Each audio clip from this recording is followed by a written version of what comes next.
Thank you. So namaste and good evening, everyone. A very, very warm welcome to all of you. So good to see all of you here.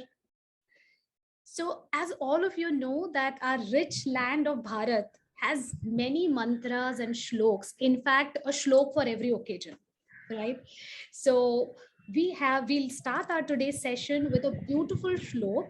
I think most of you already know that, which we chant for the learning session. So may I request all of you to join me in chanting Om 3 times, followed by our invocation prayer. So let's invoke the divinity and begin this session with an auspicious mantra.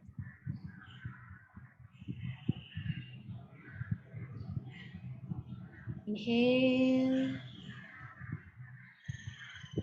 Oh.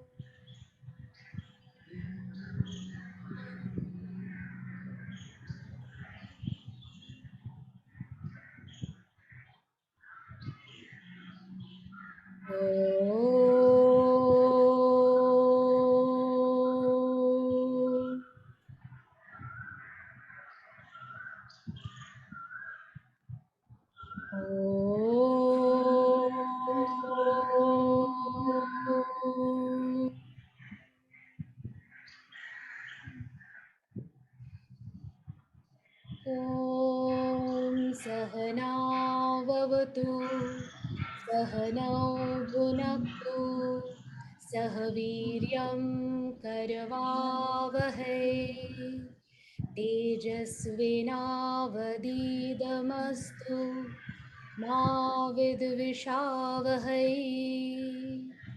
Om Shanti Shanti Shanti. Gurur Brahma Gurur Vishnu Gurur Devo Maheshwara Gurur Sakshat Parabrahma Tasmai Shri Guruve Namaha. Let's join our palms together in front of the chest. Offer our gratitude to all the gurus, purvacharyas, and gently open our eyes.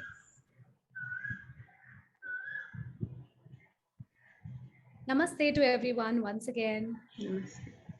Namaste, Kiran. Namaste, Dhanyavad Tejal. What a beautiful way to start the program. Yajurveda से लिया गया ये एक शांति मंत्र है जो किसी भी कार्य का शुभारंभ करने में जनरली यूज किया जाता है. ये हमारी भारतीय संस्कृति है.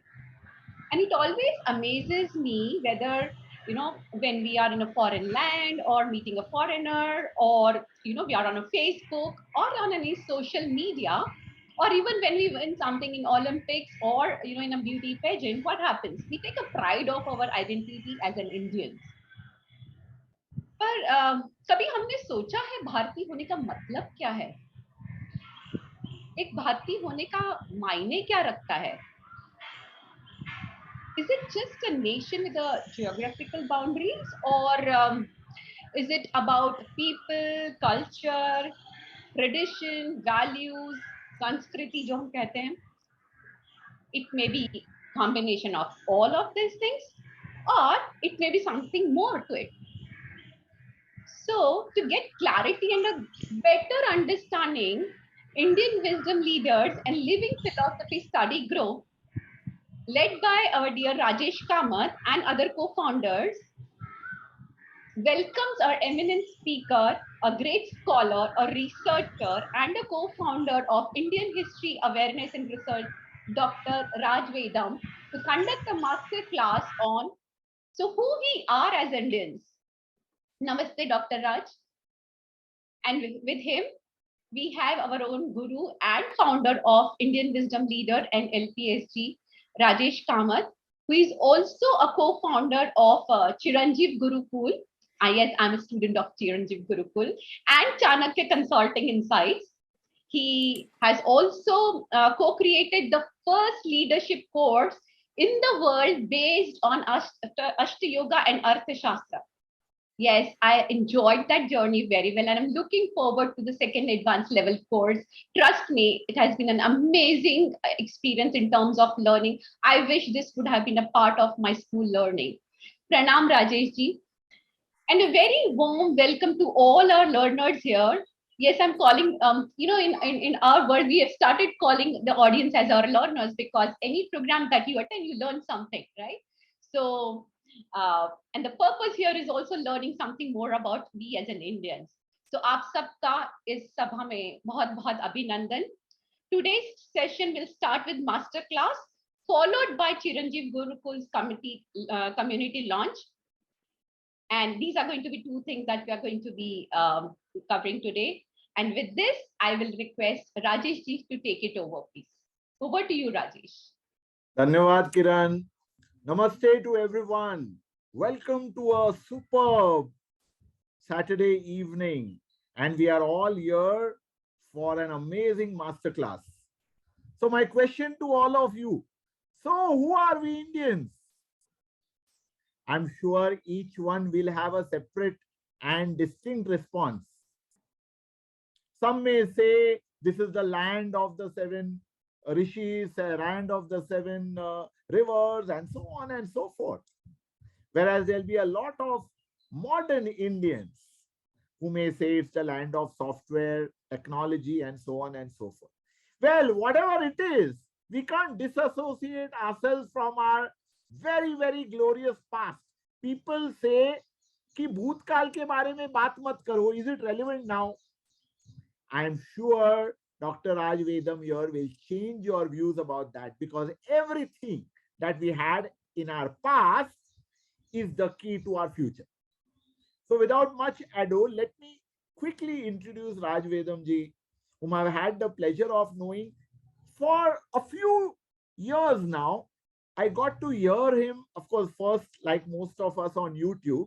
But then I was very happy to learn of the fact that he had come to Mumbai to do a session. And I was lucky enough to be in Mumbai. I attended it, and some of us attended it, and it was so amazing. So since then, I've been waiting to get him on our platform, Living Philosophy Study Group and Indian Wisdom Leaders. So friends, I welcome you all to listen to this talk. Raj Vedam ji. Well, there's a lot to his background, but I'd like to say most of all, he's a scientist, because he has brought in the science in history to be able to share really who we are as Indians. We'll hear much about that. So he's a teacher, he's a speaker, he's an author, and most of all, he's a proud Indian. By background, well, he completed his master's in electrical engineering in Indian Institute of Science, Bengaluru. I'm sure all of you know it. He went on to complete his PhD in the same subject in the US in Oregon State University. And after that, he has had nearly 3 decades of experience in multiple industries, largely in the domain of applied mathematics and engineering, because these are his strengths and these are his specializations, which he applies even in the discovery of Bharat. So Bharat and Bharatiya history are his very, very dear subjects. And therefore, he co-founded the think tank called Indian History Awareness and Research. What happens there? A multidisciplinary approach to history. So I'm going to request him to now take this ahead and enlighten us so that we can all learn from his wisdom. And you can read much more about him and watch his videos online. Great welcome to you, Suswagatam, Raj Vedam ji.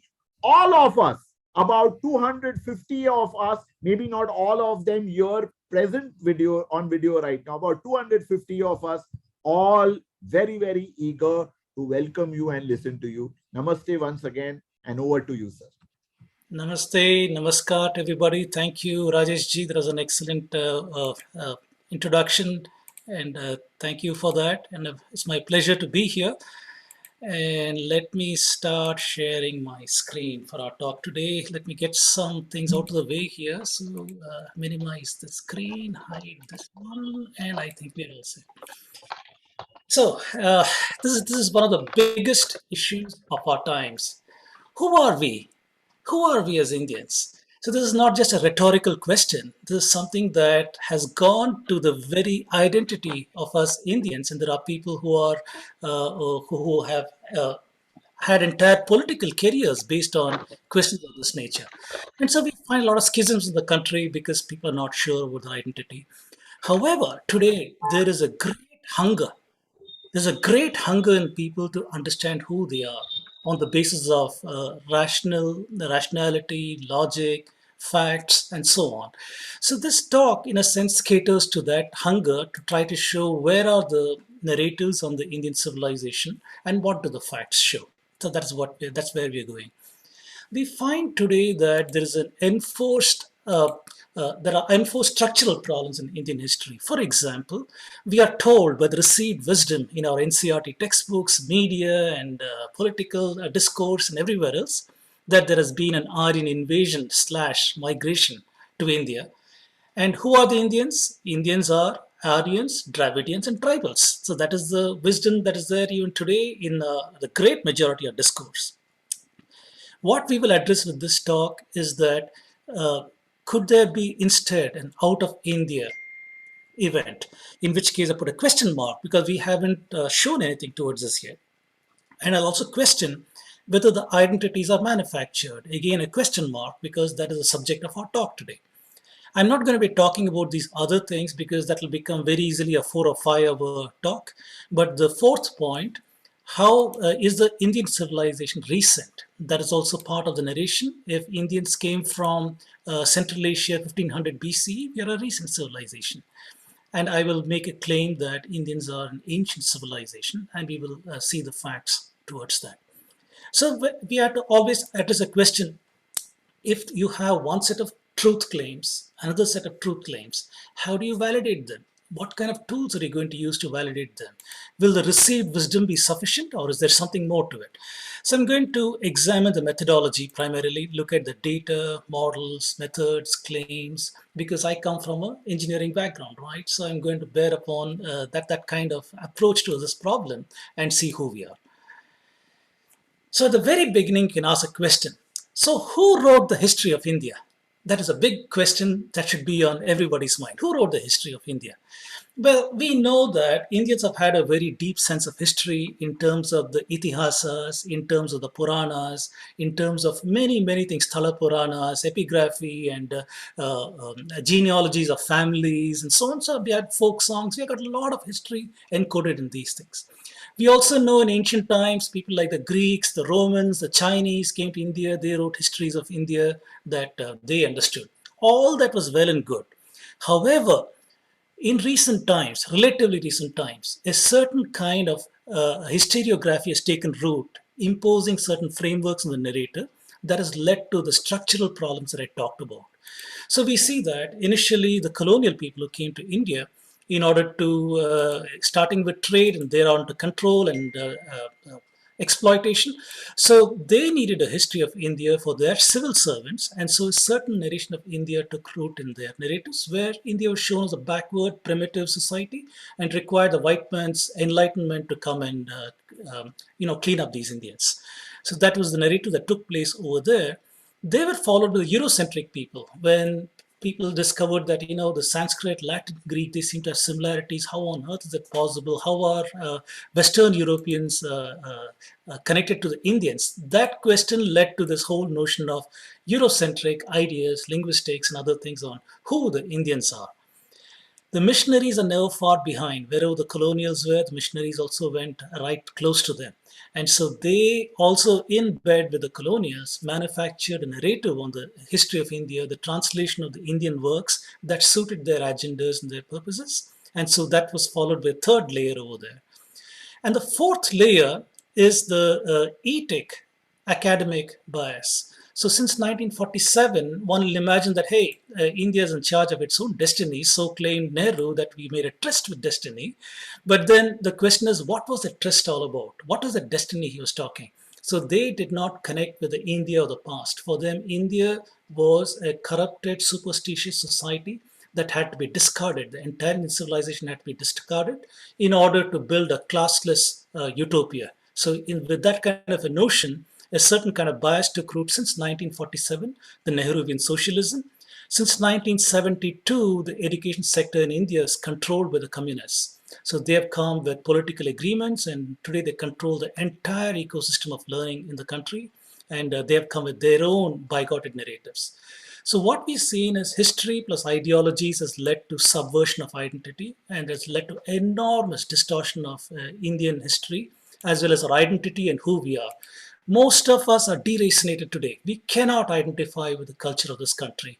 So we go around with a bastardized identity on who we are, taking a little bit from the West, a little bit from here, and thinking this is who we are. Very unfortunate because there is not a very well-defined connection to who we are in the past. So the starting point for that should be an understanding of our history, our ancestors. Who were these people?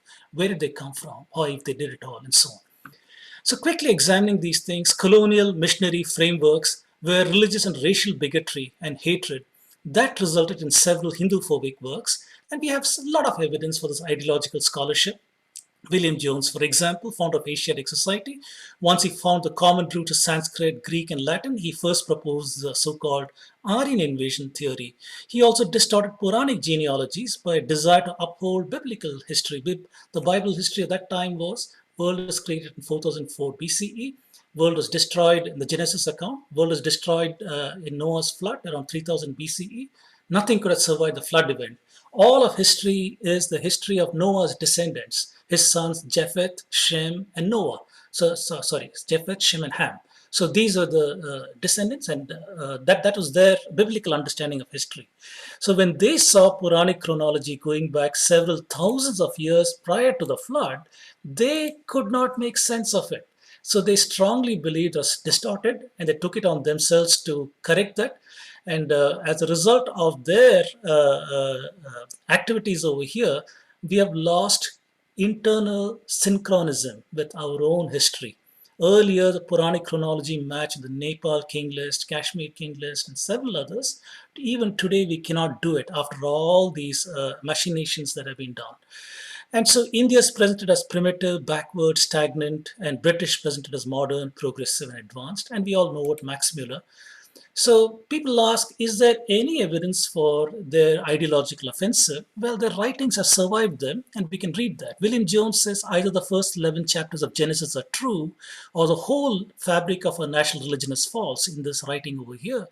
Another place, I'm obliged to believe the sanctity of the venerable books of Genesis. Max Muller, I look upon the creation given in Genesis as simply historical, which means the 4004 BCE and other such things. And these are the people, because of these reasons, imposed a young chronology in India with the Aryan invasion, discrediting of Indian sources, because Indian sources are talking great antiquity. The one way to reconcile that is a ploy that academicians do even today: discredit. If you can't deal with it, discredit it. So they discredited Indian sources, and they proposed recent linguistic dates for Sanskrit works.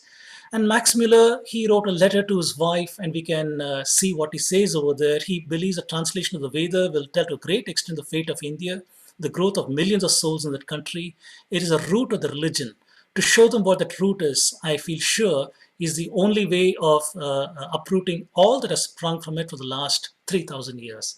So there you are. This is the kind of thinking that has entered the discourse. And people like Herbert Risley, so they were anthropologists using discredited race science mechanisms to count. They use craniometrics as well as measurements of the nose, width, height, and trying to classify what the races were. These are all completely fake methodologies, but there was eagerness for them to incorporate metrics of this nature into their works to give it some kind of respectability, but they're completely wrong. So he entrenched the notion of Aryans as a race. He was also the census commissioner in India in that time. So he entrenched the fluid Jati Varna system as a caste importing from the Portuguese casta for their experience. He entrenched that in the lexicon of Indians, and from then on we have had enormous distortion in our identities.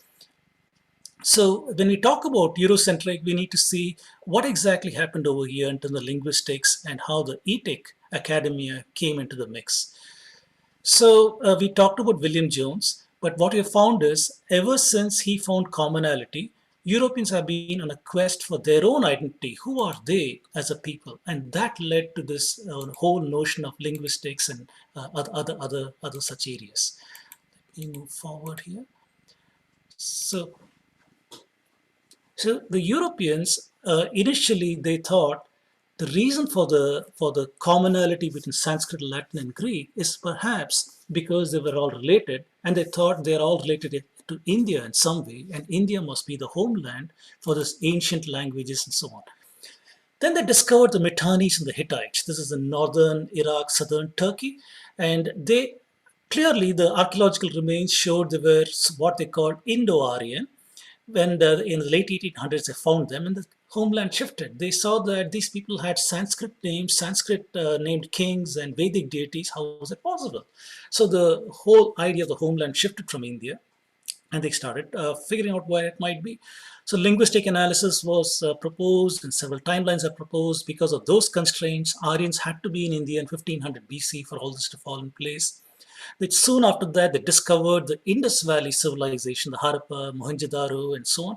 Then in early 1900s, it became an Aryan invasion theory. Looking at the ruins in Harappa, they said the Aryans had invaded India, destroyed the superior civilization, and the tools they used were linguistics and archaeology. Since 2000s, once people have completely discredited invasion, it has become a migration theory from the Proto-Indo-European homeland. We'll figure out what this is soon. And the tools uses linguistics, archaeology, and genetics. So we can define what Aryan invasion is now as bands of male warriors. Note every word here is important. Male bands of male warriors from Central Asia invaded or migrated to India around 1500 BCE.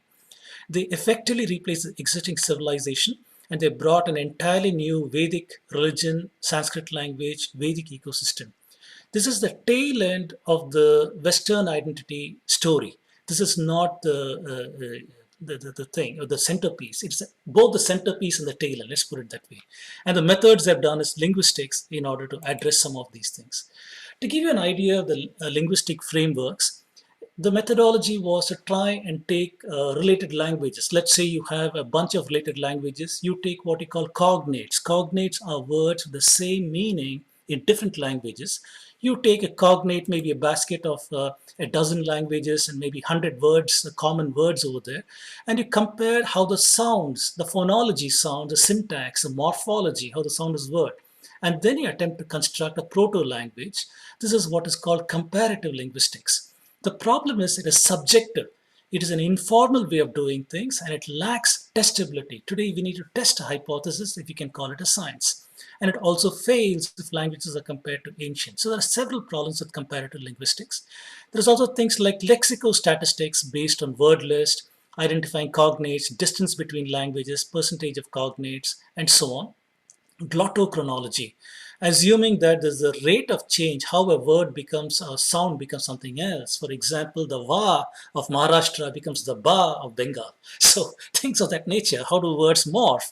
There's an assumed rate of change to determine a chronological relationship. And things like sound laws are proposed, where A greater than B means sound A is older and changes to sound B, which is more recent.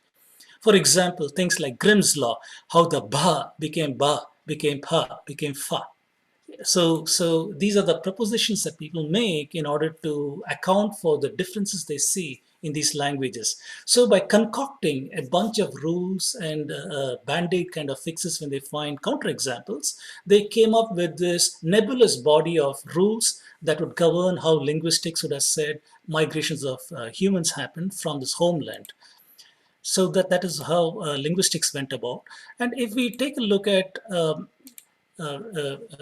how Eurocentrism gave rise to German Aryanism, a very, very peculiar condition in European history when they were struggling for nationhood, literally over there. So in 1878, German philologist Geiger was the first to suggest that Indo-Europeans are blonde. Where did he get that from? Nobody knows. Blue-eyed people, and those traits have become diluted and darkened where there had been a foreign admixture of genes like in India. And there were dubious interpretation of passages in Vedic text to produce readings of fair, invading Aryans clashing with snub-nosed indigenous dasas. Another German, Theodor Porsche, in 1878, he furthered the blonde cause in even more simplistic logic, accepting without question that the original Aryans spoke Indo-Europeans and were blonde. So this has become the received wisdom for many people, where claims are pulled out of nationalistic compulsions and so on and so forth in 1800s, and this is the received wisdom of academia today. Even in that time, an Indian scholar, Datta, he lamented this. He said Germanism arose among the peculiar political conditions of 19th century Germany. We cannot see any reason in India why we should put our anthropological faith in it. And he criticized the slave psychology of the Indian mind. Even in 1930s, Indians had been swayed by this kind of narrative, and he lamented that in those days itself. And so the quest went for, if there is an ancestral language, where is that ancestral language? And that is the notion of homeland. And so the Aryans were reconstructed as nomadic, pastoralist, sedentary agriculturists, blonde, fair, and their homeland was located anywhere from North India, Tibet, Bactria, Iran, all over the place because of various compulsions. So some people suggested Northwest India could have been the place. Some people said Germany could have been the place where the homeland was, or the ancestral language. Eventually, between the Caspian Sea and the Black Sea, that is where they located the so-called homeland, and said that is where the, oops, let me close this. So if you take a look at how this whole linguistic notion evolved and landed up where it landed up in the notion of something called Proto-Indo-European ancestral language that is in the Central Asian homeland that I talked about. And it is from this language that the daughter languages of Balto-Slavic, Germanic, Celtic, Italic, Hellenic, Indo-Iranian, Sanskrit, and others have come about. This has been done by comparative method that we just discussed a little while back. It's a reconstructed, hypothesized language. There is no record of anything anywhere regarding this language in terms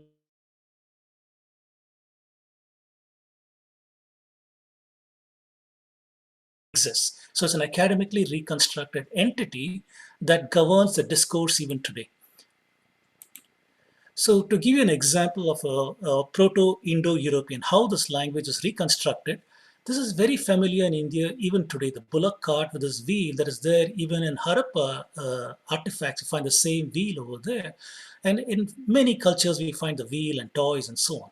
So one can imagine that a society that relies on the bullock cart and wheels and things like that must have words in that language to describe these entities. So if you look at Old Sanskrit, Latin, Greek, Hittite, Tocharian for the technology of the bullock cart, the wheel is chakra in Sanskrit, in Latin rotum, kuklos, and so on. Yoke is yoga, lugam. Nave is, or the hub, nabya, umbilicus. Axle is aksa or axis. So the proposed reconstruction from PIE is that there is a word called kweklo. Whenever there's a star, it means it's a reconstructed word. There's no real word. It's academically reconstructed. Kweklo morphed into the Proto-Indo-Iranian reconstructed word called kekro that gave rise to the Sanskrit chakra. So I'd like to call your attention to the fact that the reality and the facts are in Sanskrit. Sanskrit is a living language where we see these words even today. They had archaic forms, no doubt, but then we do see these words even here. And these words have been used as data in order to reconstruct the so-called Proto-Indo-European language. And by a curious sleight of hand, they have turned the assumptions into facts. So the reconstructed Proto-Indo-European language has become the fact now, and they have put all the others as derived from those facts. So Sanskrit became something derived from Proto-Indo-European. So the constraints became facts. Unfortunately, assumptions became facts over here. So today we find the fusion of linguistics and archaeology in order to fortify some of the linguistic methods for the quest of Western identity.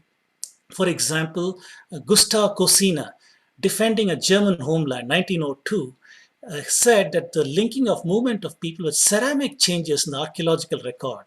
This person believed that the corded ware and linear ware cultures are indicative of Aryan dispersal. And the methodology was there was distinctive artifacts equated with culture, and they represent cultural provinces equated with tribal or ethnic groups, and these can be identified historical people. And his assumptions later on influenced even the well-known Maria Gimbutas, who we'll see in the very next slide. So today, these are the modern narratives on the Aryan, so-called Aryan invasion or a migration theory. So there are two thought leaders. One is Maria Gimbutas, other is Colin Renfrew. Maria Gimbutas, the Kurgan of the steppe hypothesis, that this whole language expanded in three ways: 4000 BC to 1500 BC, with the domestication of the wild horse, invention of iron, chariots, and all those kind of amazing things. And the Anatolian hypothesis by Colin Renfrew, who said the language expansion followed the invention and spread of agriculture from Anatolia, modern day Turkey, and that is what led to spread of languages. So some people today claim that genetics is favoring the Kurgan, but these are all convenient thinkings or wishful thinking, if you will. So the Kurgan steppe or the steppe hypothesis posits that between the Caspian Sea and the Black Sea, you had the Yamnaya people over here. And at the same time, you had civilization in Egypt, Sumeria, Harappa, Bhirana, Mega, Bhimbetka, Lothal, Edakal, in China and other places. So this story of the European people starts from here, and it says that they spread out from here after having domesticated the horse by 2500 BC into the west, becoming corded ware, to the east, Andronovo culture, consolidation of cultures and civilizations over here. 1500 BC, they're specialized in the Hittites, Mycenaeans, Bactria, Margiana, archaeological complex, and so on. And they enter into India over here. And this is the beginning of the Aryan invasion theory. And by 500 BC, they've entrenched into the northern plains, and you see the appearance of Dravidian in the record over here. So this is, in brief, the whole hypothesis of Aryan invasion based upon linguistics to start with, and convenient readings of archaeology to continue with these things. So in a nutshell, colonial hegemony, the Portuguese, Dutch, French, British, hand in hand with Christian imperialism, missionaries like Caldwell, Pope, and others, along with Western academic methods driven by Eurocentrism, linguistics, anthropology, notion of caste, Herbert Risley, Max Muller, and others, with circular arguments have arrived at this notion of Aryan invasion and migration theory with convergent ideologies. All these ideologies have converged conveniently, so each of them can use these things. And you might think this is a thing of the past. We live in enlightened times. I'm very, very unhappy to tell you that's not the case. So we see today the received wisdom of Aryan migration continues today with ethic, outsider lens, sociology, that continues to impose the Western experience on Indian social dynamics in the Indian academia. That continues to the present day, along with using archaeology, Colin Renfrew, Maria Gimbutas, and others, along with people like David Reich in genetics. It continues to have a major impact on the Indian identity by taking circular dependencies and arguments from each other and trying to read their methods in these frameworks. So here we are. This is where we are today.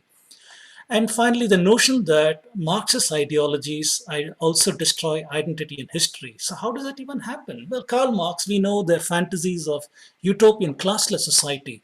Marx believed that all of history is a history of class struggles. Everything, all of world history, anything you take is class struggles. That was his notion. And he believed that the working class would eventually triumph over the capital class and win control, forever erasing all classes. And this triumph would be a bloody revolution. That was a Communist Manifesto. Well, we think that there's a difference between communism and socialism that exists in India to the present day. Unfortunately, that's not true. The only difference is in communism, you have a violent revolution to achieve a pure communist state. Socialism is joined at the hip with the communists. Unfortunately, they only seek change and reform within the democratic processes. within the existing social and political structure. That is the way they do it. So we have seen that whether it's communism or socialism, the impact has been the same in terms of eroding the Indian identity. And going forward, we might think, once the British were out and the Western experience can be thrown out, and Nehru and socialism would have made things happen. Unfortunately, he was an anglicized person, deracinated man who could not connect with the Indian civilization. He looked upon it as primitive and backward, in line with colonial, missionary, Eurocentric ideologies and the outsider lens, if you will. He belonged in London to the Fabian Society, which was a socialist group. And so the goal of that was to create a democratic socialist state in Great Britain in those days, using evolution rather than revolution in creating the state. And he was an adherent to that. And that ideology has permeated throughout the Indian academic ethos, even to the present day. Since 1971 or so, for political survival, Indira Gandhi made a pact with the devil literally over here. And the commies only demanded the HRD in the education sectors, and Narul Hassan was the HRD minister, culture, education. He created and appointed the entire ecosystem of leftist Marxist education. I should really call it socialist Marxist. There's no left and right in India. Socialist Marxist education. The entire set of bodies that you see today that control the ecosystem of learning is all socialist Marxist driven. Anybody for career advancement had to be a card carrying communist, or you had to be a socialist in ideology, whether you're a vice chancellor or a professor at these universities. So they've completely eradicated the Indian scholarship completely in India over the last 50 to 70 years. Completely eradicated. You can't go to any university anywhere in India and find a professor who does research on the actual history of India. Everything goes with this 5 frameworks that I talked about. So I will not spend too much time on this Marxist. We know Ram Sharan Sharma, Romila Thapar, Irfan Habib, Bipin Chandra, Satish Chandra. They control the rules today. The bottom line is this, that the ethic frameworks have been imposed. Colonial, the idea was to uphold the biblical chronology, show Hindus as primitive, backward, and stagnant. Eurocentric, show Hindus as backward, stagnant, superiority of white Europeans. Missionary, they wanted to uphold the chronology, show Hindus as backward, primitive, promote Christianity, and show class conflicts. By showing class conflicts, caste, for example, they could induce anger in the people. Their aspirations are converted to anger so that they could alienate them from the Vedic civilization and convert them. That was a ploy in the missionaries over here. And the socialist academia, what we see is they also wanted to show Hindus as primitive, backwards. This is the old order sets primitive. And history from below, the so-called subaltern and other such kind of dynamics, which basically looks from outside the conflict dynamics. Oppressor, oppressed kind of narration in every aspect of India. It's not a top-down narrative, it's a bottom-up narrative, but that's conflated to the entire Indian civilization for all time, regardless of the noise that is there in the process. And they soften Islam's impact. And finally, the Marxists have similar ideologies, showing Hindus as primitive, backward, stagnant, history from below, the subaltern again, and showing class conflicts. And as a result of that, today we also have Dravidianism, which inherits these ideas, is a deracinated framework. And what is the impact of the spurious Aryan invasion? Well, there are many, many impacts for that. It says that these nomads from Central Asia destroyed the superior Harappa civilization. Once they destroyed that in 1500 BC, these people are illiterate. They didn't even have a script. And therefore, they had no knowledge systems. They were just pastoral nomads and such things. India had to wait for 1,000 years before Magadha made contact with the Greeks and suddenly got a script, the Brahmi and Ashokan script and so on. And so they started writing, they had civilization again and so on. If Indians got civilized recently, that means Indians could not have had enough gestation time for knowledge generation in mathematics, astronomy, medicine. So if you have any kind of advanced knowledge, it must have come from the Greeks, Babylonians, etc. So that narrative says Brahmi, the script, came from Aramaic, from Levant. Mathematics and sciences came from the Greeks. and it says that astronomy came from Babylonians, Aryans got Sanskrit into India. It says that Turkic Muslims got culture, cuisine, architecture, music, civilization to India. The British got science, technology, rational thought to India. Dravidians are Elamites, and Bhakti came from Saint Thomas, who landed in Kerala. So this kind of denial of agency, Indians don't have agency narrating their history. So this has led to gross distortion of identity and divisive forces, growing divisive forces based upon these spurious ideologies and notions. This is what we're seeing, a criminal distortion in the history. So let us rebut this enforced historiography. I have now given you a background to the problem, and to quote a Western perspective, ironically, on this received wisdom, the fact that an opinion has been widely held is no evidence whatsoever that it is not utterly absurd. So if you take any arbitrary list of Indian scholars from the past, I have gone to Wikipedia and copied at random a bunch of names over here spread across the geography of India and across chronology from very ancient times to medieval times. I've asked who here is talking about Aryan invasion theory? Who here is saying that Indians came from outside India? Who here is saying that there were fights and battles and such things happening over here?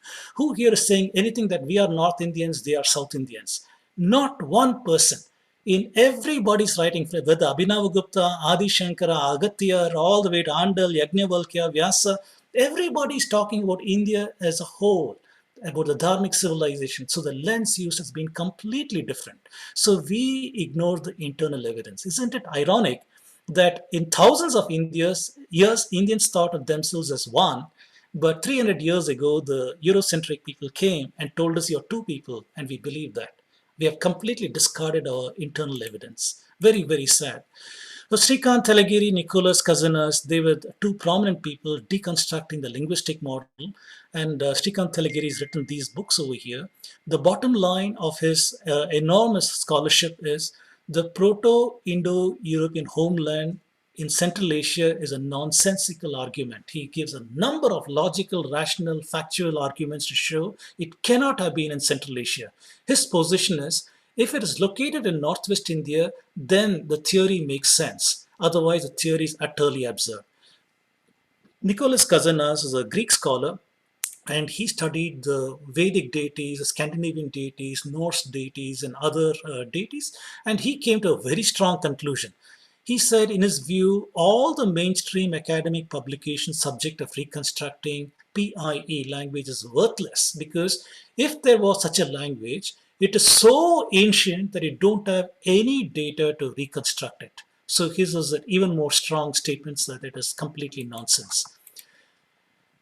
Several people have criticized the happenings in archaeology. For example, the archaeology evolved into spurious invasion. For example, Marshall, he was a person who found the Harappa civilization to start with, and when he was an archaeologist over there. And in his writing in 1931, he proposed Mohenjo-daro had thrived from 3250 to 2750 BCE, ending a millennium before the supposed Aryan arrival. So it's an amazing fact to take note of, that the civilization of Harappa had ended by that time. However, Wheeler was a person who continued that work, and he shifted that chronology forward in time from 2500 BCE to 1500 BCE in 1947, making it convenient for invading Aryans to have brought about the end of the Indus cities. And there are people who made convenient readings of the Purs of the Rig Veda with the Harappan cities, and he read an account of the Aryans' violent conquest of Dasyas who lived in the Purs. And he made a famous statement that Indra stands accused. Purandara means a destroyer of forts, and Vedic texts are talking about that, and so on. So these are some of the notes that Michel Danino has made. Further embellishments that, for example, Kosambi is the father of Marxist historiography in India, and he had even more embellishment on this issue. So he says the Indus end came soon after 1750 BC, termination was abrupt, and the inhabitants were slaughtered, violent end. The reality, the enemies are spoken of as having ruthlessly smashed in battle, cities burned down, victory of barbarism over a far older, decidedly superior urban culture. In other words, he's reading invasions and such things by looking at some of these things over here. And that has been challenged. The challenging of this invasion came about, for example, P.V. Kane, 1953. He said extrapolating a man-made destruction of a huge city like Mohenjo-daro is wholly unjustified. 1964, Dales pointed out that skeletons in question in Mohenjo-daro belong to different epochs of the city. It's not something that is clustered in one particular chronology, but different chronologies over here. Dales further said there is no destruction level covering the latest period of the city, no sign of extensive burning, no bodies of warriors clad in armor surrounded by weapons of war. Not even a single bit of evidence can be brought forth as unconditional proof of an armed conquest and the destruction on the supposed scale of Aryan invasion. Kenneth Kennedy was a bone specialist. He looked at the supposed injuries in the bones of the Mohenjo-daro skeletons and said they're actually healed before death. It's not as if they were killed in battle, but these are supposedly killed. So there's no question of violence in addition over here. So very clearly, we have seen challenges to this whole invasion model. And today, this is what we see, the received wisdom of the versus the facts. People assert AIT, AMT say linguistics implies common ancestral language, homeland, dispersal by invasion or migration. People who reject that say A, B, and C do not prove Asian, Central Asian homeland or invasion or migration. Then people here say archaeology in Indus Valley, Harappa shows evidence of destruction. On this side, as experts have weighed in, there is no destruction, no fires, no mass killings. On this side, say genetics shows R1A-Z93 for Central Asia, implying migration. This side, we say that many scholars have studied this, no consensus, majority opine that R1A originated in India, spread outwards. And so the battles continue on. There are several issues that people come marshalling facts on this side and trying to reject it from this side. We see these kind of issues. So I'd like to now take this entire thing into the question of antiquity. Are the Indians recent or is a civilization ancient? To address that, we marshal the facts from various fields and try to see where the evidence is. On archaeology, I have spoken a lot about that in two of my talks. I'm not going to repeat it over here. So in summary, archaeology and paleontology show great antiquity of human presence in India. We have artifacts from 1 million years ago in Tamil Nadu, could be from the Homo erectus sample. Narmada man, a skull found in the Narmada Valley, which dates back to 350,000 years ago, that seems to have the cranial capacity of modern humans. Atirampakam in Tamil Nadu showing advanced tools associated with modern humans rather than archaic species going back to 350,000 years ago. From 40,000 years ago, we see cave art all over India, central India and other places, and tools have been found all over India. We have ports and settlements, evidence of maritime cultures or civilizations. For example, in Pumpuhar, in Tamil Nadu, in the Bay of Bengal, rather, 25 kilometers out into the Bay, submerged in the Bay of Bengal, 18,000 years ago, according to research by Professor Ramaswamy.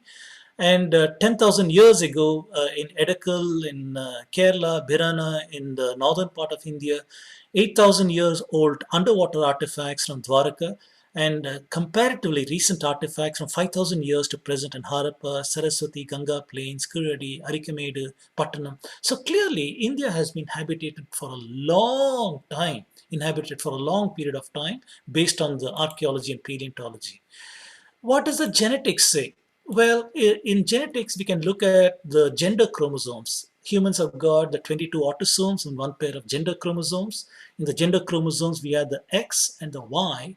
And so we could look at them and the mutations contained therein and try to trace back in time and see how old can some of these mutations be. Because if during the process of meiosis, there is a mutation in somewhere, and that mutation is persistent in the descendants of that particular lineage, we can go back and say that this mutation could have occurred at this period of time. And if a certain lineage has inherited a set of mutations, those mutations and differences with other peoples in the world, they also communicate a story of migrations. So looking at the phylogenetic tree of the mitochondrial, maternal mitochondrial DNA haplogroups, we can trace back all of the lineages to Africa, the modern human lineages to Africa. The so-called L0 to L6 lineages, mutations are in Africa.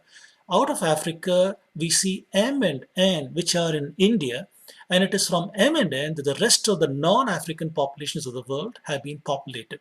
This is what we see very amazingly. And if you take a look at it on the map of the world, what we're seeing here is that the L0 to L6 are all in Africa. The orange is 200 to 130,000 years ago. Out of Africa, this migration, we see the M, N, and R 90 to 55,000 years ago over here.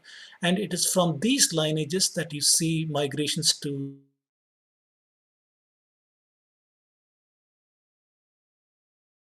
and through Siberia to North and South America. All these maternal haplogroups seem to originate from India. This is what we're seeing about 90 to 55,000 years ago. What about the male haplogroup? Well, no surprise there, right? I mean, women can't do it alone. So if they populated the world, the men must have gone with them. So we see, if you look at the Y chromosome, from the A00 to C, all these lineages, early lineages are in Africa. Out of Africa, the F, G, H, I, J, K, L, these are all in India. And out of India, the rest of the lineages have taken place, including the R. This is what we see. Again, looking at a map, we see the same things, that this particular movement over here, 100 to 50,000 years ago, is in India, the F, H, I, J, K, L, and so on, and the migrations to the rest of the world. So the maternal mitochondrial and the Y chromosomal DNA are telling a strong story that modern humans from India have populated the rest of the world in very ancient periods of time. And the same thing can be seen. Stephen Oppenheimer has caricatured this very, very well in these maps, showing that 85 to 75,000 years ago, group of individuals crossing this particular place in Oman over here, entering the coastal areas in India, all the way going to Sumatra, Thailand, and so on. But make a note that India's evidence of archaic humans, even before this migration signal, I've shown Narmada Man and Athirampakam and other places. So we seem to have had humans that look like modern humans in India even prior to this genetic signal that we have detected today. And about 75,000 years ago, there was a super volcano in Sumatra that deposited so much of ash, 5 meters deep ash covered India and Pakistan, and that led to an extinction literally of the humans at that period of time. And a reconvergence took place. Eventually, there was a 6-year nuclear winter, 1,000-year ice age. Even today in Jwalapuram, you can dig and find recovery of this ash. Ravi Kori Setter is the one who's doing these things over here. And a repopulation of India took place eventually.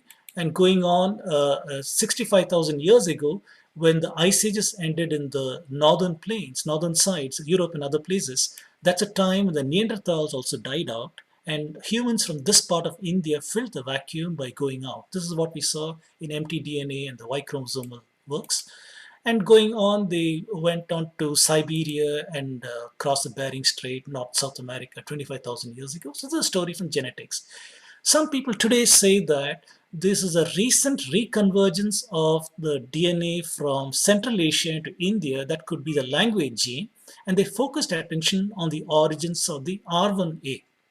Well, several people have investigated these various haplogroups, and for R1A, whether it's Bashu, Kevisil, all the way to Thangaraj, they tried to bear upon this question to see where did it originate. Some people say Central Asia, Southern Asia, Central Asia, North India, Southern Asia, South Asia, Northwest India. So you can see that several researchers say it is Southern Asia. Some people say Central Asia. So clearly, there's no consensus over here. But the majority seem to be citing that it is in South Asia that R1A also has appeared. 2018, by looking at genome-wide research, which is no longer just looking at the gender chromosome, but the 22 autosomes in addition, by several methods of reconstructing these ancient genome-wide, which is not a precise science, by the way, but in some way they've done that, statistically inferred what the ancient genome is. And David Reich and others, they said that around 7000 BC, Iranian pastoralists came into India, north and south. Then around 1500 BC, these Aryans came into India, and they proposed this ancestral North Indian and ancestral South Indian as two poles from which we can design all of the remaining present day Indians, having derived from the north and south poles. So this is a mathematical model. And at the time when it was first proposed, I asked, does your model show the, in several of my talks between in this time frame, the Vedas and Puranas are talking about the Dasaragnya, the Anu, the Drihyu who migrate out of India. Does that out of India figure in your genetic signal show over here? It doesn't. For example, Bhagavad Purana, Vishnu Purana, Vayu, Brahmanda, Matsya, Rigveda, all of them are talking about it. I have a position over here, right? I either discard all the internal evidence saying this is worthless, the way the colonials have done, or I can uphold the internal evidence and say there is internal evidence of outward migration here. And why does that not reflect in your genetic results? So there's a red flag that has gone up saying that your model is not accounting for some of the evidence that we have over here. Additionally, we have the drying up of the Saraswati around 1900 BCE. We have got the monsoon failure. All of those things resulted in outward migrations. That doesn't show on this map. So I said there's a problem over here. Well, soon enough, the next year, 2019, there's a paper from Reich in Science where they added 11 additional samples in cultural proximity with Indus Valley civilization. And the minute they added these samples to the mathematical models, it wouldn't converge to the earlier results. Surprise, surprise. That's exactly what I said in my talk about the sensitivity of results and so on. What would happen if you take a few pieces of data out and put something else? I said, will you robustly converge to the same answer? And that was answered by this paper over here. They went back on their earlier claims of pastoralists coming into India. They invalidated that claim, but they have stuck to this claim of Aryans coming into India in 1500 BCE. At the same time, in Cell, there was a paper by Vasant Shinde, Neeraj Rai, Reich, and others who analyzed the Harappa sample, and they have now proposed that this orange over here is an Indus Valley civilization climb, the mutations associated with that. And they're saying there's a common root with Andamanese hunter-gatherers going back more than 40 to 50,000 years in line with the mtDNA migrations and so on. And they're also saying at a very ancient time, there is also 100% Iranian hunter-gatherers before 10,000 BCE. And this is orange, as you can see. This is orange, still 8,000 BC. And from here, you see there is an Anatolian farmer introgression over here. So clearly, is an out of India is shown even here, but not in the time frame they're interested in, which they want to show 1500 BC. So in other words, the evidence is showing out of India for a long period of time. Like Kazana said, if there is a common root, it is so ancient we don't have the data. This part of the genetics, at least, is supporting what he said over there. Several other evidence is there not fitting the AIT or the AMT hypothesis. And Saraswati River is one of them. And we know that the Vedas talk about a flowing river from the Himalayas to the ocean. But then this has been dismissed as a mythical river by the people who uphold the Aryan Invasion Theory. The reason is this river, geologically, we know it dried up in around 2009 or 1900 BCE. How can the Aryans have come to India in 1500 BC after the river is dried and speak about it as a powerful flowing river? That doesn't make sense. So they positioned that as either a mythical river or a river in Afghanistan that is identified as Saraswati. Both absurd arguments. And here is a paper in 2019 that has got to say, yes, there existed a perennial river in Harappa homeland. We need to say these things because of the kind of positions taken by the linguistics category of researchers over here. This river goes parallel to the Indus. This is a present Indus, and this river is parallel to this. And people have discovered dozens of settlements in this ancient river, mentioned prominently in the Rig Veda. And this paper says there were two perennial phases of this river. 80,000 to 20,000 years ago, it was continuously flowing. And a second phase is from 9,000 to 4,500 years ago. So this also gives us a date for the Rig Veda. If the Rig Veda is talking about a powerful flowing river, this is the time frame when it must have seen it, between 9,000 to 4,500 years ago. And this is a paper from Deccan College in 2013 summarizing all the work that has been done in the Saraswati Sindhu. And this is the Sindhu civilization. And what you can see is there are settlements over here. Do you see these dots over here? These dots are all settlements. In ancient India, or anywhere in that world for matter, you cannot survive without water. All civilizations are located by river banks because they need the water. Bangalore today is a strange modern city where there's no river. But using electricity and pumps, we get water from Kaveri, hundreds of kilometers away, pump it to Bangalore. So it's a very, very different kind of city. In ancient times, you had to locate it by a river. And you can see settlements along the ancient riverbeds of Saraswati. That clearly tells you there are people living here much before the so-called Aryan Invasion Theory.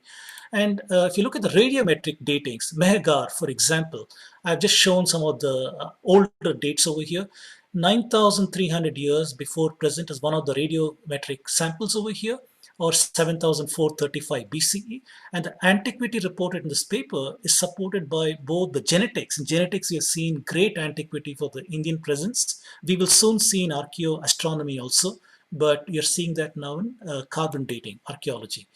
Kalibangan, some of the earliest samples recovered. These are not the earliest. This is what has been recovered. Samples got at these sites and dated. They may be older samples, we don't know, but these are the ones we recovered. So these samples say 6,700 years before present, or 5,560 BCE in Kalibangan.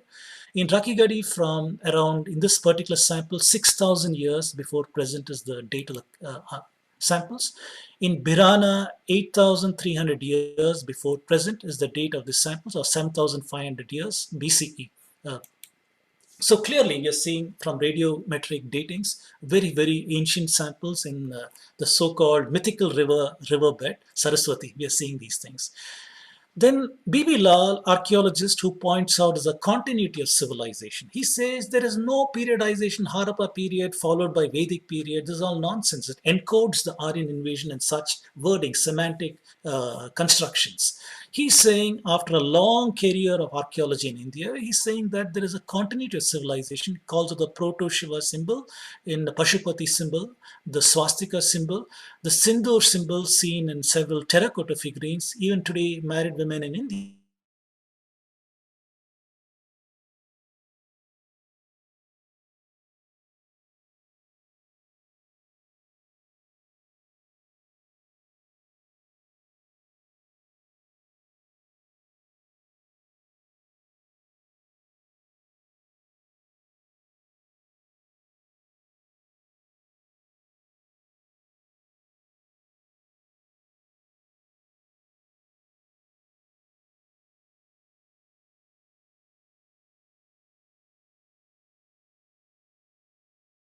many, Progress. many chariot burials in this particular place. And these have been tentatively dated to 2200 BC by the archaeologist over there, who affirms that it is a horse-driven chariot. It is not a bullock cart chariot, and so on. So very, very interesting that we have got chariots in addition in India, going back before the so-called Aryan invasion theory. Looking at other biological artifacts, cattle genomics, we have found in this particular paper that came in Science in 2019, they're saying that suddenly in the Bronze Age period, we are seeing an introgression of zebu. Zebu is this humped bull that we see in India, Bos indicus from the Indus Valley, stimulated by the onset of the geological age 4,200 years ago by a multi-century drought. There was a multi-century drought at the monsoon failure in India at that time, causing people to migrate out around 2000 BCE. Evidence of that is the presence of Indian cattle in this fertile crescent, Tigris, Euphrates, Nile river valleys in that area. Even today, you can see in the Paris, the Louvre Museum, Akkadian seal, 2200 BC, showing the Indian longhorn buffalo. And the same paper over here, so I'll skip this. So we are also seeing in other biological artifacts the presence of paddy. Why is paddy cultivation important? This is a paper that came in Current Science 2018 from Lucknow. The Lahura Deva reverse lake sediments in Ganga Plain. They found evidence of paddy cultivation, the Holocene era, going back to, I don't know, maybe 9,000 years ago, 7,000 years ago, and so on. This invalidates a claim that agriculture was invented in Turkey and spread to India, like Colin Renfrew was proposing. That theory is invalidated by the fact that we see it in India itself. Then the genomics of the mouse, house mice. So we are seeing over here that this person in genome biology is saying where is the ancestor of the common house mice.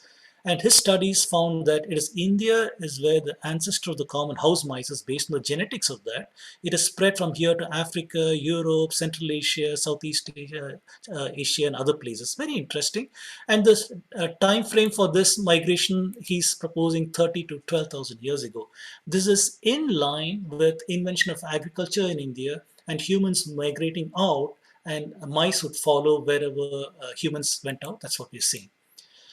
The final segment, I'd like to marshal several facts from the internal evidence. Internal evidence has been discarded by the colonialists because it did not fit into their worldview. But it's time for us to take a look at it again. What is the antiquity in Indian astronomy?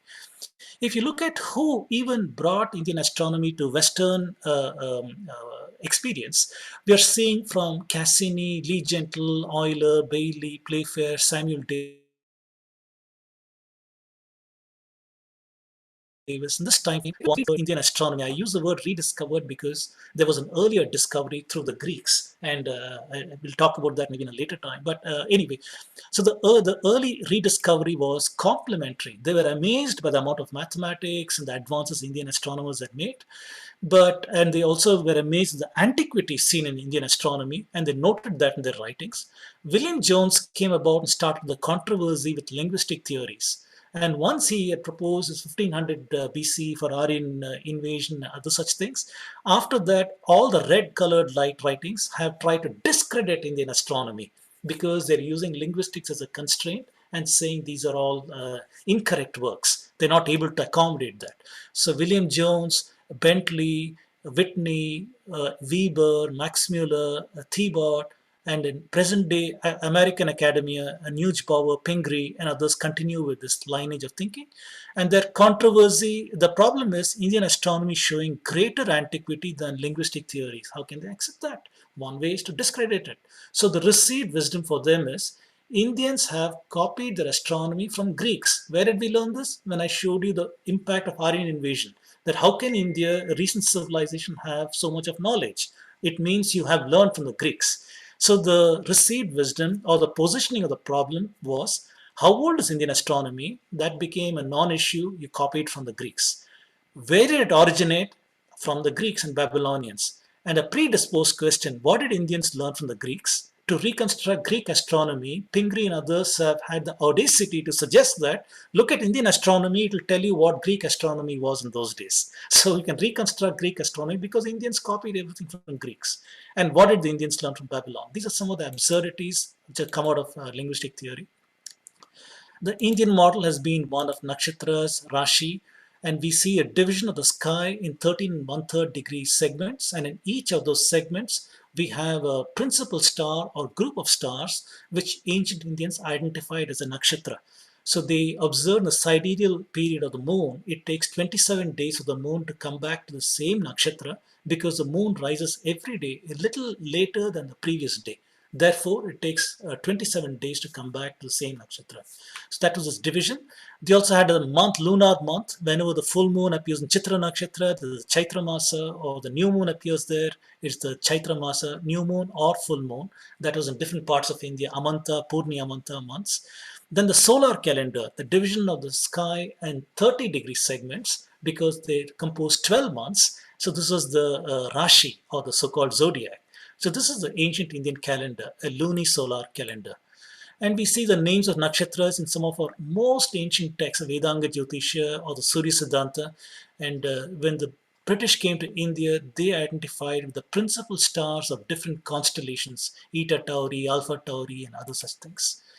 So one can start with the scholarly question of asking, how old is the Vedanga Jyotisha, one of the earliest books on Indian astronomy? How old is it? It is a Rig Vedanga Jyotisha and the Yajur Vedanga Jyotisha. Several people try to date it. Weber, 500 BC, at William Jones, 1100 BC, Tilak in the same time frame. Colebrook, 1381 BC came close, but the closest was S.P. Dikshit, who said 1400 BCE. And the determination can be made on the basis of, it refers to the winter solstice at Dhanishta Nakshatra, the new year in Indians and so on, rather the winter solstice itself, beginning at Dhanishta Nakshatra, that is referred to over here, and that can be dated rather precisely in our planetarium software using the principle of precession of equinox. Precession of equinox is a degree of movement made by the Earth where the axis of rotation, where it is pointing to the sky, that traces a slow circle in the sky that takes around 27,000 years to complete. Because of the circle that it is tracing, the constellations of the or the nakshatras that would be there at the cardinal points of astronomy. Cardinal points of astronomy means the winter solstice position and the summer solstice position and the two equinox positions. The nakshatras present at those places will also change as a consequence of precession. So based on that reference of Dhanishta Nakshatra at winter solstice, we can simulate that. Here is Dhanishta, this is the longitude of Dhanishta Nakshatra. This is a winter solstice position, minus 23.3 degrees south. The sun is at that point, and that can come to 1440 BCE. Yajnavalkya in Shatapatha Brahmana makes a reference to the Kritika Nakshatra, which is the Pleiades, and he says Kritika never swerves from the east direction. That is identified by Dikshit and others, and Tilak and others, as a heliacal rising of Kritika on the celestial equator. So when was Kritika last on the celestial equator to point to the true east direction for Yajnavalkya and his descendants? That would have been sometime in 2982 BCE, a staggering amount of time before the so-called Aryan invasion. We are seeing Shatapatha Brahmana, Vedic, very, very Vedantic concept in place in India in this period of time. Ancient epoch encoded in tables, Puranas talk about Kali Yuga, Aryabhatta, Surya Siddhanta refer to that, Pulisa Siddhanta, Brahmagupta, Al-Baruni, the temple architecture, Aihole, that refers to it. Now Cassini, he studied Siam tables got back from Thailand, and he found that those tables are referring to the epoch on February 17th and 18th, 3102 BCE. And later scholars, Playfair, Bentley, Colebrook, Burgess, all of them refer to Surya Siddhanta, referring to the same phenomenon, and verify that yes, it is referring to this 3102 BCE. Turns out to be a rare conjunction of planets, Sun, Moon, and Revati Nakshatra, and I have simulated that, and you can see that the Sun is over here, in Revati Nakshatra is over here, and we have Chandran, we have got Guru, Shukran, Mangala, Buddhan, Shani, everything is clustered. This is Saturn, this is Mercury, you got Venus and Jupiter, one on top of each other literally, and you got Mars over here. Everything is clustered. Such a clustering has not happened in Revati Nakshatra at least for the last 20 to 30,000 years that I have simulated at least. We don't know prior to that when it would have happened. Now we have a reference in the Rig Veda to Aditi. The divinity Aditi along with Diti and the Rishi Kashyapa, they gave birth to the 12 Adityas, Rudras, Vasus and so on. And so we have a situation where there is a reference to Aditi in the Taittiriya Samhita as well as the Aittiriya Brahmana. And what is that reference? It says this particular translation of Aittiriya Brahmana by Martin Hogg, it says the sacrifice or the yajna went away from the gods, devtas. They were consequently unable to perform any further ceremony. They did not know where it had gone to. They said to Aditi, let us know the sacrifice through thee. Aditi said, Tatastu, let it be so, but I will choose a boon from you. They said, choose, and she chose this boon. All sacrifices shall commence with me and end with me. So here is a reference clearly in the Aittiriya Brahmana pointing out a phenomena where Indians, Hindus were no longer able to do the yajnas. Yajnas were done based on the celestial calendar where certain nakshatras had to be in certain places in time. Because of precision, those things would change over hundreds of years and thousands of years. So by the time the Aittiriya Brahmana was written, clearly they did not know when to do these festivals. The time, because of precision, had changed. So they changed the calendar by resetting it to the solstice position at vernal equinox, rather at Aditi. At Aditi is a nakshatra. I'll show you presently what it means. Punarvasha nakshatra. And they reset the calendar over there. That resetting of calendar, the confusion, everything is encoded in this particular Aittiriya Brahmana. So Abhyankar and Tilak had called this out, vernal equinox in the Punarvashu Nakshatra. Why Punarvashu? Punarvashu Nakshatra is where you see Diti and Aditi, these two stars. In the Greek parlance, this is called Castor and Pollux. These are twin stars that you can see, giant stars in the sky. And the equinox, vernal equinox, is a traditional Indian New Year. Begin and end with me. That is what she's saying. The New Year begins with me. In 1 year's time, it has come back and ended with her. That is what it means. So here's clearly a remembrance of this ancient calendar, which can be dated to 6000 BCE. Staggering amount of time, but this is there in the Rig Veda. There is also Surya Siddhantas referring, the Burgess translation is referring to a grand conjunction that happens in the Mesha Rashi. And this can be dated to 6779 BCE, as I've simulated over here in February 22nd. Again, Rig Veda is calling out the Ashwinis. Everybody knows the story of Surya, Chaya, and Sanjana and the Ashwini twins. So Sanjana could not take the heat of the sun. Sun was too hot for her. So she abandons her husband, leaves Chaya in her place, and runs off to the cooler regions. That's what the story says. Surya discovers its deception, and he forces Chaya to disclose where Sanjana is, and he follows her, and he goes to the cooler region. He discovers her in the form of a mare in the southern regions, the cooler regions. He too takes a form of a mare, and the Ashwini twins are born from their union over there. That is what the story is saying. I have an article in Medium. If you search for my name in medium.com, you'll find where I've interpreted the story in terms of an actual celestial event that happened around this time frame. So please do see that. It's a very interesting coincidence of science and a story that comes over here. But anyway, just by looking at the facts in the story, that Ashwinis are born in the winter solstice, and the sun, when he rises at dawn, he's presenting them to the world. So it's this heliacal rising, that his new sons have been born, Ashwini twins. It's a heliacal rising with the sun. So this kind of a heliacal rising, that Ashwinis appear at dawn for the share of sacrifice. Tilak, Abhyankar had called it out as winter solstice happening in the Ashwini Nakshatra. And this goes back to staggering 7200 BC or 9200 years before present. So one more, Swati. Swati is a star we call Arcturus. This is if you take the Saptarishi, the tail of Saptarishi points to the Boots constellation, and you can find Swati right over there.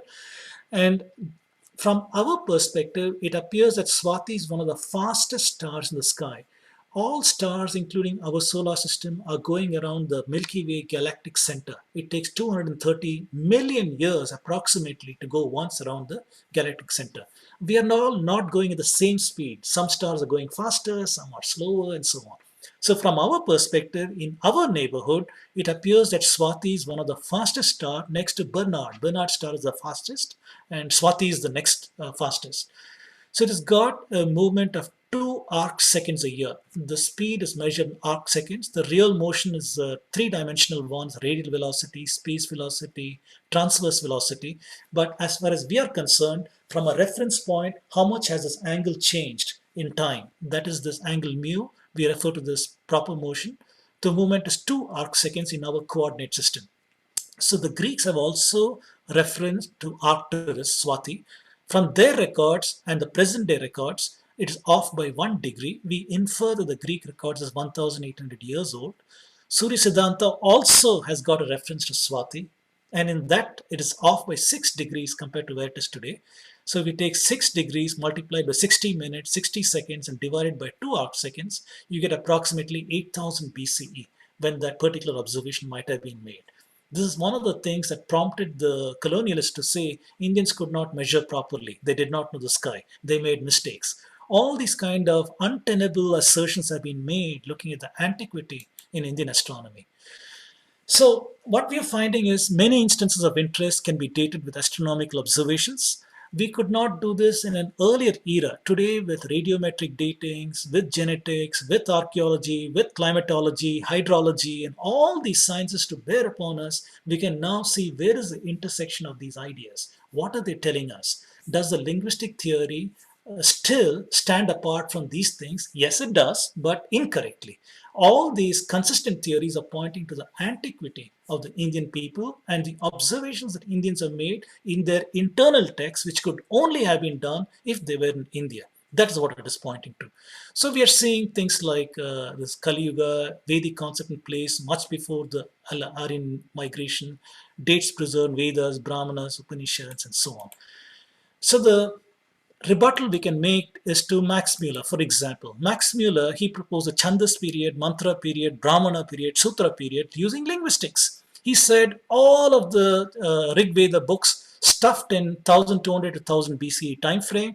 He let another 200 years there, and he said remaining books of Rig Veda, Mantra period, 800 BC, Brahmana period in 600 BC, Sutra period, where all the Vedangas, including Vedanga Jyotisha, 200 BC. However, what we've seen is that Colebrook, he himself has said Vedanga Jyotisha is 1400 BC. Where is 1400 BC? Where is 200 BC according to Max Muller? Brahmana, Shatapatha Brahmana, Yajnavalkya, Kritika, we have seen 2982 BC. But then according to Max Muller, linguistics, it is 800 to 600 BC. Aditi and Ashwinis are in Rig Veda. They go into 7200 and 6000 BCE. Where is that and where is the Chandas period? This is, however, in conformance with the radiometric datings we have seen in Meghar, we have seen in Kalibangan, Birana, Rakigadi. I showed you those radiometric datings. Those dates are correspondent to some of these things over here. We have also seen in genetics that Indians are pretty ancient people. So here is where we can rebut some of these nonsensical positions that have received wisdom even today in NCERT textbooks. So what is Max Muller's resolution? He discredited Indian astronomy. Somebody confronted him and asked him, Mr. Max Muller, should all of Indian Hindu astronomy and antiquity be subject, Hindu history subject to biblical chronology? He was so upset that he wrote this entire book over here where confronted the criticism. He only accepted Colebrook's 1400 BC. He's a fellow European. He did not want to challenge him. And it is after the Aryan invasion. But then he discarded all the other Indian works as unreliable. And these are the views that are used even today by Indian scholars, even those who are Indic leaning. They believe in this nonsense that Max Muller has said, that Indian works are unreliable, or we are secular people, we will not touch any of these things. So this kind of self-imposed nonsensical constraints have led people to believe in nonsense like this. And this today we have a name for what he did. It's called confirmation bias. Confirmation bias is evidence of a failed methodology. Here, you have a belief system that gives you things like 1500 BC Aryans, creation date of 4004 BCE, and so on. Unfortunately, evidence is there that shows something else. The facts that we are seeing today, hydrology, in astronomy, in genetics, and other things. So you don't take that. Wherever the overlap is, that is what you'd like to believe. This overlap is Vedanga Jyotisha period, 1400 BC. Max Muller accepted that. He rejected this as unreliable. So this is an evidence of confirmation bias. So concluding remarks, who are the Indians? I have tried to show that the mainstream narrative is utter nonsense. There is no Aryan invasion or migration. The evidence is showing an out of India. Indians are not Aryans and Dravidians and tribals. These identities are manufactured. There's a lot more to say on this, but I can't do this in this very short lecture. I have not addressed this or these are different things, but I've also addressed this Indian civilization recent. It is not, it's a very ancient civilization. So the concluding remarks, Indian deep history taught in schools and universities is utterly wrong. We have been brainwashed and deracinated. 5 agencies have enforced their ideologies and frameworks, controlling the historiography of India. Colonial, Eurocentric, missionary, socialist academia, and the Marxist continues to the present day in deracinating Indian youth from what their civilization really is. The linguistic methodology is upheld to prop up their narratives. Unfortunately, it does not align with evidence from many other fields. Hence, we can say it is falsified. At this point, we can say it's falsified.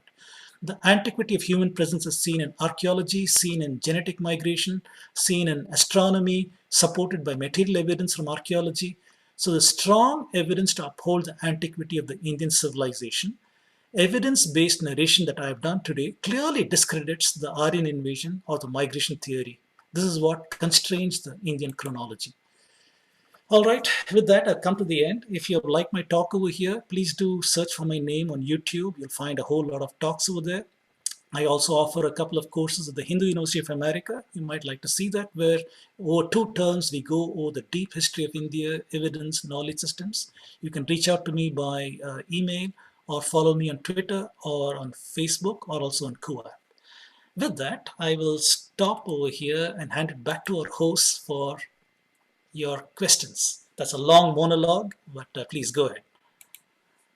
We not only liked your session, Raj Vedam ji, I think we loved every moment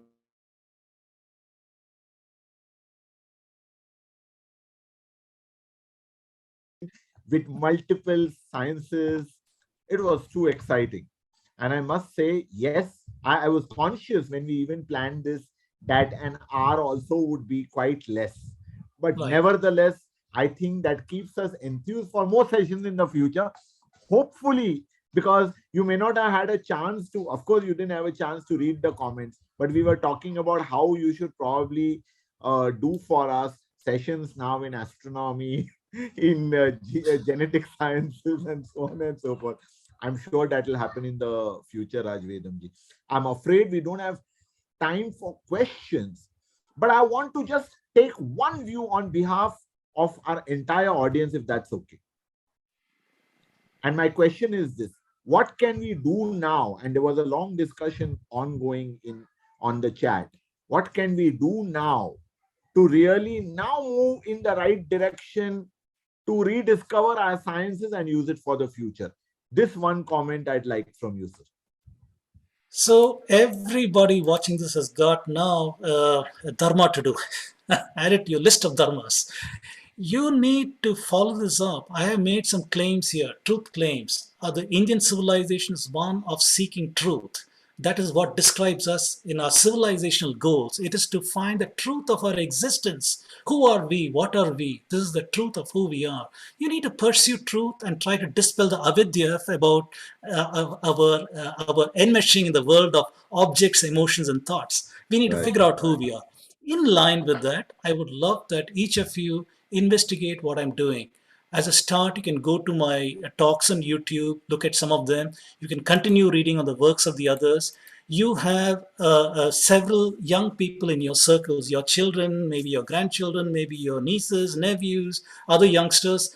Impress on them that what they're learning in their schools is incorrect. It's based on the historiography and propaganda or the 5 agencies that I've talked about. They have vested interest to try and enforce this narrative to control your identity.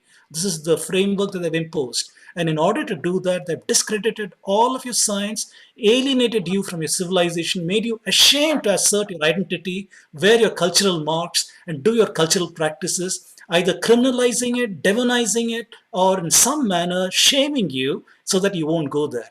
Such a deracination is happening in schools even today, where the practice of Yes. Indian festivals, the practice of Indian marks, or whatever, everything is shamed, criminalized, demonized, control of temples. So many things are happening.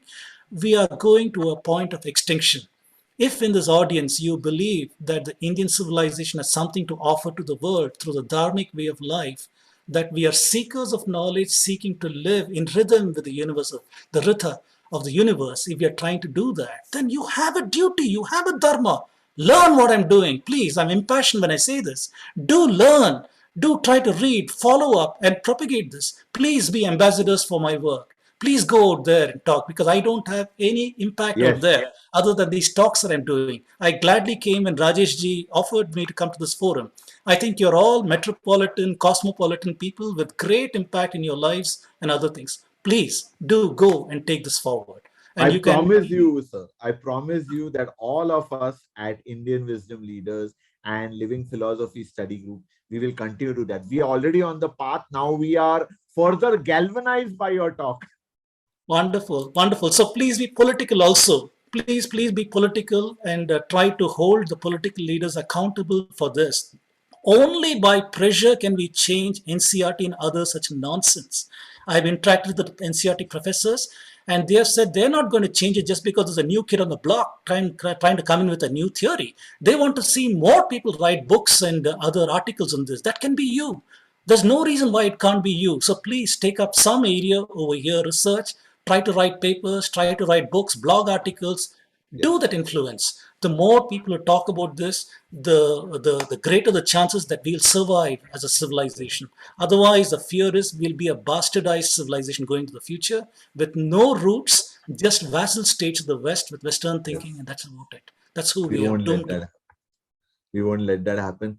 Dhanyavad, sir, and look forward to studying much more of all that you have done research on your talks on the net, read your articles and so on. From all of us here at Living Philosophy Study Group and Indian Wisdom Leader Group, a naman to you, our greatest namaskars and lot of love and affection. Thank you so much, sir. Thank Good you. night, Thank Shubhraj. you for inviting. Thank you for inviting me, Rajesh ji, and pranams and Pleasure. namaste, namaskar to